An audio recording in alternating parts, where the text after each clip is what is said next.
नमस्कार दोस्तों, चलिए जानते हैं आज की ताजा और मुख्य समाचार और 50 बड़ी खबरों को सिर्फ 10 मिनट में। लेकिन उससे पहले आप इस वीडियो को कहां से देख रहे हैं, कमेंट में जरूर बताएं।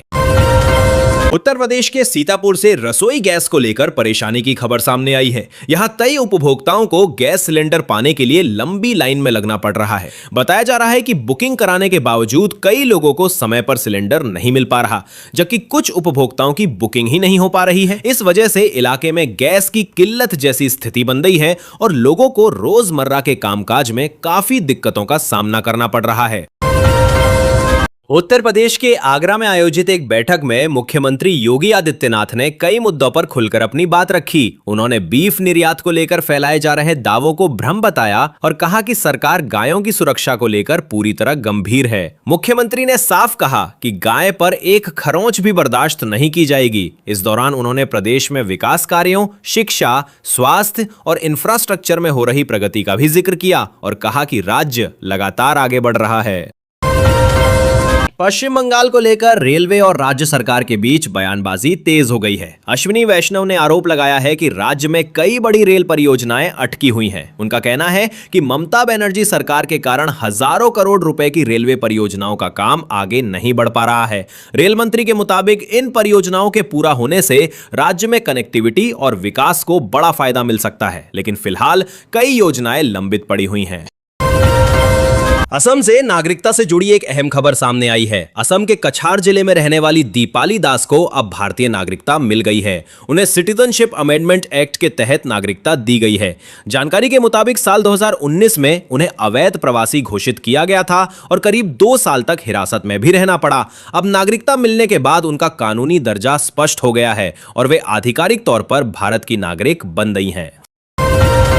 स्वास्थ्य क्षेत्र को लेकर प्रधानमंत्री नरेंद्र मोदी का बड़ा बयान सामने आया है। उन्होंने कहा कि प्रधानमंत्री भारतीय जन औषधि परियोजना देश के लोगों को सस्ती और गुणवत्तापूर्ण दवाएं उपलब्ध कराने की सरकार की प्रतिबद्धता को दिखाती है। प्रधानमंत्री के अनुसार इस योजना के जरिए आम लोगों को कम कीमत पर जरूरी दवाएं मिल रही हैं, जिससे खासकर गरीब और मध्यम वर्ग के परिवारों को इलाज के खर्च में काफी राहत मिल रही है।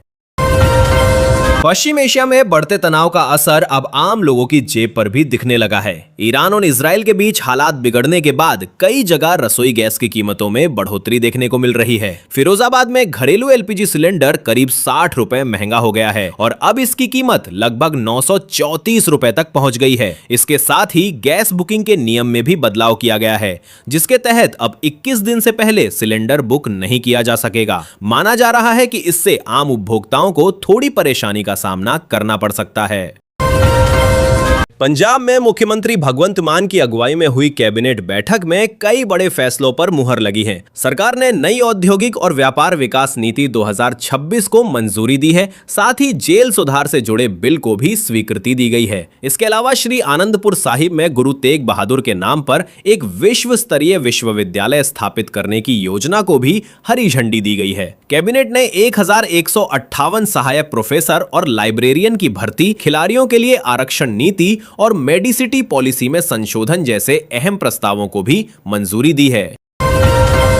उत्तर प्रदेश के अमेठी से सड़क निर्माण को लेकर एक अहम खबर सामने आई है। यहां 53 सड़कों के नवीनीकरण के लिए जारी किए गए करीब 6.92 करोड़ रुपए के टेंडर रद्द कर दिए गए हैं। इन सड़कों की कुल लंबाई लगभग 69 किलोमीटर बताई जा रही थी, जिनकी मरम्मत और सुधार का काम होना था। जानकारी के मुताबिक टेंडर प्रक्रिया में ज्यादा प्रतिस्पर्धा सामने आने के बाद यह फैसला लिया गया है। अब उम्मीद की जा रही है कि नई प्रक्रिया के तहत दोबारा टेंडर जारी किए जा सकते हैं, ताकि सड़कों के काम को आगे बढ़ाया जा सके। ब्रज क्षेत्र के विकास को लेकर बड़ा फैसला लिया गया है। मुख्यमंत्री योगी आदित्यनाथ की अध्यक्षता में हुई बैठक में करीब 300 करोड़ रुपए के प्रोजेक्ट्स को मंजूरी दी गई है। इन योजनाओं का मकसद मथुरा और वृंदावन को आस्था और आधुनिक सुविधाओं का संगम बनाना है। बैठक में 84 कोस परिक्रमा मार्ग के विकास, मथुरा वृंदावन रेल ट्रैक को 4 लेन मार्ग में बदलने और यमुना रिवर में जल मार्ग विकसित करने जैसे प्रस्तावों पर भी सहमति बनी है। सरकार का कहना है कि इन योजनाओं से श्रद्धालुओं की सुविधाएं बढ़ेंगी और पूरे ब्रज क्षेत्र का विकास तेजी से होगा। इंटरनेशनल विमेंस डे के मौके पर हरियाणा में विशेष कार्यक्रम आयोजित किए जा रहे हैं। प्रदेश के सभी जिलों में रक्तदान शिविर लगाए जाएंगे, जहां महिलाएं बढ़ चढ़कर भाग लेंगी। इस अवसर पर मुख्यमंत्री नायाब सिंह सैनी सिरसा में आयोजित राज्य स्तरीय कार्यक्रम में शामिल होंगे। यहां शिक्षा, स्वास्थ्य, समाज सेवा और खेल जैसे क्षेत्रों में उत्कृष्ट कार्य करने वाली महिलाओं को सम्मानित भी किया जाएगा। राजधानी दिल्ली के आगामी बजट को लेकर अहम जानकारी सामने आई है। बताया जा रहा है कि इस बार सरकार का फोकस गरीब और जरूरतमंद लोगों पर रहेगा। बजट में 13,000 से ज्यादा फ्लैट उपलब्ध कराने और झुग्गी झोपड़ी पुनर्वास के लिए मल्टी स्टोरी टावर बनाने का प्रस्ताव रखा गया है। इसके साथ ही अटल कैंटीन योजना के विस्तार की भी योजना है, ताकि ज्यादा से ज्यादा लोगों को सस्ती दरों पर भोजन मिल सके और शहरी गरीबों को राहत दी जा सके।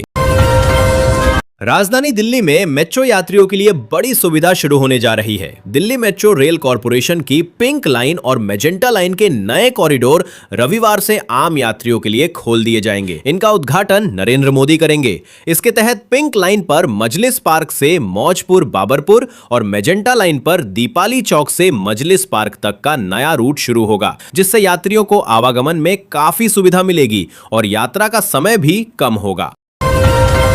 शिक्षा क्षेत्र से एक बड़ी खबर सामने आई है। National council of educational research and training यानी NCERT ने सत्र 2026 से 27 के लिए कक्षा 9 के सिलेबस में कई बदलाव किए हैं। सामाजिक विज्ञान की 4 किताबों को अब 2 हिस्सों में बांटा गया है, ताकि छात्रों को विषय समझने में आसानी हो। नए पाठ्यक्रम में इंडस वैली सिविलाइजेशन और भक्ति परंपरा जैसे विषयों के साथ साथ इंडियन स्पेस रिसर्च ऑर्गेनाइजेशन के भुवन प्लेटफॉर्म के उपयोग को भी शामिल किया गया है। इन बदलावों का मकसद पढ़ाई को ज्यादा व्यावहारिक और समझने में आसान बनाना बताया जा रहा है। उत्तर प्रदेश में आंगनबाड़ी केंद्रों को आधुनिक बनाने की दिशा में बड़ा कदम उठाया गया है। मुख्यमंत्री योगी आदित्यनाथ की सरकार राज्य के 16,000 से ज्यादा आंगनबाड़ी केंद्रों को स्मार्ट क्लासरूम की तरह विकसित कर रही है। इन केंद्रों पर स्मार्ट टीवी और डिजिटल सामग्री के जरिए बच्चों को पढ़ाई कराई जा रही है। इस पहल का उद्देश्य छोटे बच्चों को खेल खेल में अक्षर ज्ञान, गिनती और रंगों की पहचान सिखाना है, ताकि शुरुआती शिक्षा को और बेहतर बनाया जा सके और बच्चों का सर्वांगीण विकास हो सके। राजधानी दिल्ली में बड़े इंफ्रास्ट्रक्चर प्रोजेक्ट्स की शुरुआत होने जा रही है। प्रधानमंत्री नरेंद्र मोदी करीब 33,500 करोड़ रुपए की कई विकास योजनाओं का उद्घाटन और शिलान्यास करेंगे। इसमें दिल्ली मेट्रो रेल कॉरपोरेशन के 4थे चरण के 2 नए कॉरिडोर का उद्घाटन और 5वें चरण के 3 कॉरिडोर की आधारशिला रखना शामिल है। इसके अलावा सरोजनी नगर इलाके में बने नए फ्लैट्स की चाबियां भी लाभार्थियों को सौंपी जाएंगी, जिससे कई परिवारों को आवास की सुविधा मिलेगी। उत्तर प्रदेश में गो संरक्षण को लेकर एक नई पहल शुरू की जा रही है। मुख्यमंत्री योगी आदित्यनाथ की सरकार Indian institute of technology Kharagpur के पूर्व छात्रों के सहयोग से राज्य की 300 से ज्यादा गौशालाओं को आधुनिक ऊर्जा केंद्रों में बदलने की योजना बना रही है। इस पहल के तहत गोबर और गोमूत्र से बायोगैस, बायो CNG और जैविक खाद तैयार की जाएगी, जिससे ग्रामीण अर्थव्यवस्था को भी बढ़ावा मिलेगा। बताया जा रहा है कि IITian यशराज गुप्ता ने करोड़ों का पैकेज छोड़कर इस मिशन को चुना है और इस तकनीक आधारित मॉडल की शुरुआत जालौन से की जाएगी। इसका उद्देश्य गो संरक्षण को आत्मनिर्भरता और स्वच्छ ऊर्जा से जोड़ना है। महिला सशक्तिकरण को बढ़ावा देने के लिए स्टेट बैंक ऑफ इंडिया ने एक खास पहल शुरू की है। बैंक ने करीब $500 मिलियन यानी लगभग 4,597 करोड़ रुपए का सिंडिकेटेड सोशल टर्म लोन शुरू किया है। इस योजना का उद्देश्य महिलाओं से जुड़े व्यवसाय, छोटे उद्यम और सामाजिक परियोजनाओं को वित्तीय सहायता देना है। बैंक का कहना है कि इस पहल से महिलाओं को आर्थिक रूप से मजबूत बनने और अपने कारोबार को आगे बढ़ाने में मदद मिलेगी। उत्तर प्रदेश में महिला सशक्तिकरण को लेकर सरकार की योजनाओं का असर देखने को मिल रहा है। मुख्यमंत्री योगी आदित्यनाथ के कार्यकाल के दौरान महिलाओं की श्रम भागीदारी में बड़ा बदलाव दर्ज किया गया है। आंकड़ों के अनुसार पिछले कुछ वर्षों में यह लगभग 13% से बढ़कर करीब 36% तक पहुंच गई है। सरकार की मिशन शक्ति और सेफ सिटी प्रोजेक्ट जैसी योजनाओं के जरिए महिलाओं की सुरक्षा और आत्मनिर्भरता पर जोर दिया गया है। इसके अलावा विभिन्न आर्थिक और सामाजिक योजनाओं के कारण प्रदेश की महिलाएं अब रोजगार और विकास की प्रक्रिया में पहले से ज्यादा भागीदारी निभा रही हैं। उत्तर प्रदेश में युवाओं के लिए रोजगार के नए अवसर तैयार किए जा रहे हैं। मुख्यमंत्री योगी आदित्यनाथ की सरकार के तहत Uttar Pradesh skill development mission के जरिए युवाओं को उद्योगों की जरूरत के अनुसार प्रशिक्षण दिया जा रहा है। इस पहल में मारुति सुजुकी और लार्सन और टूब्रो जैसी करीब 35 बड़ी कंपनियां भी जुड़ी हुई हैं। बताया जा रहा है कि इस मिशन के तहत 500 से अधिक निजी और 300 से ज्यादा सरकारी प्रशिक्षण साझेदार मिलकर युवाओं को स्किल ट्रेनिंग दे रहे हैं, जिससे उन्हें रोजगार हासिल करने में आसानी हो सके। वैश्विक बाजार को लेकर एक बड़ी चेतावनी सामने आई है। ईरान से जुड़े तनाव के बीच कच्चे तेल की कीमतों में तेज उछाल देखा जा रहा है। विशेषज्ञ मनोरंजन शर्मा का कहना है कि अगर यह संघर्ष लंबा खिंचता है तो कच्चे तेल की कीमत $120 प्रति बैरल तक पहुंच सकती है। उन्होंने बताया कि इस तनाव से पहले तेल की कीमत करीब $70 से नीचे थी, जो अब बढ़कर $90 प्रति बैरल से ऊपर पहुंच चुकी है। ऐसे में अगर हालात नहीं सुधरे तो आने वाले समय में वैश्विक बाजार और महंगाई दोनों पर इसका असर पड़ सकता है।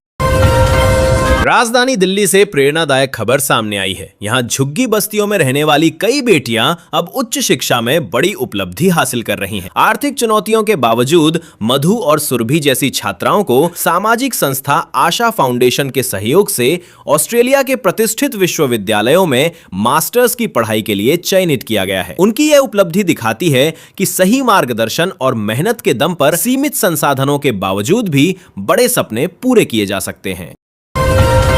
देश में पेट्रोल और डीजल की कमी को लेकर सोशल मीडिया पर फैल रही खबरों को गलत बताया गया है। तेल कंपनियों ने साफ किया है कि इंडिया में ईंधन की कोई कमी नहीं है और सप्लाई पूरी तरह सामान्य बनी हुई है। हाल के दिनों में इंस्टाग्राम और व्हाट्सएप जैसे प्लेटफॉर्म पर पेट्रोल डीजल की कमी से जुड़ी कई पोस्ट वायरल हो रही थी, लेकिन आधिकारिक सूत्रों के मुताबिक ये दावे पूरी तरह फर्जी हैं। कंपनियों का कहना है कि देश में ईंधन का पर्याप्त भंडार मौजूद है और लोगों को घबराने की जरूरत नहीं है।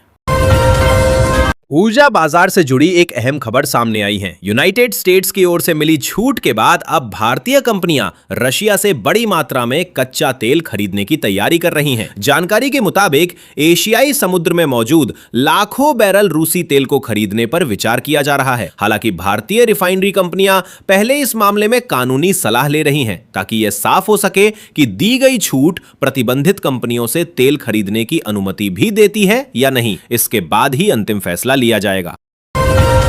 सिद्धारमैया ने घोषणा की है कि कर्नाटक में 16 साल से कम उम्र के बच्चों के लिए सोशल मीडिया के इस्तेमाल पर प्रतिबंध लगाया जाएगा। इसका मकसद बच्चों को सोशल मीडिया के नकारात्मक प्रभावों से बचाना है। इसी तरह आंध्र प्रदेश में भी ऐसा कदम उठाने की तैयारी चल रही है।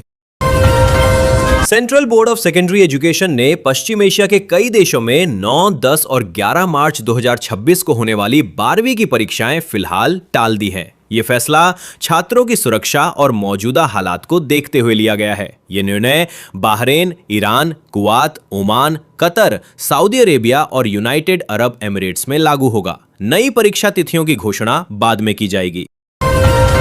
एटीएम मशीन में कार्ड फंस जाए तो घबराने की जरूरत नहीं है। सबसे पहले तुरंत अपने बैंक के कस्टमर केयर से संपर्क करें और एटीएम नंबर, लोकेशन और समय की जानकारी दें। इसके बाद अपने कार्ड को ब्लॉक या हॉटलिस्ट करा दें, ताकि कोई गलत लेन देन न हो सके। जरूरत पड़ने पर कार्ड रद्द कर नया कार्ड भी बनवाया जा सकता है, जो आमतौर पर 7 से 10 दिनों में आपके पते पर पहुंच जाता है।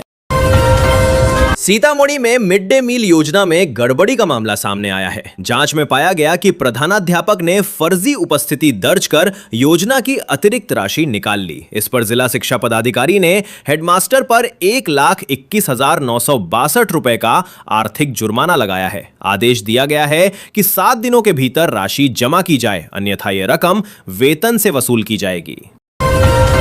नीतीश कुमार के राज्यसभा जाने के फैसले से उनके पैतृक गांव कल्याण भीगा के लोग भावुक और नाराज नजर आए। बिहार के नालंदा डिस्ट्रिक्ट स्थित इस गांव के ग्रामीणों ने मुख्यमंत्री के इस फैसले पर निराशा और दर्द जताया। लोगों का कहना है कि उनके इस कदम से गांव से उनका सीधा जुड़ाव कम हो जाएगा।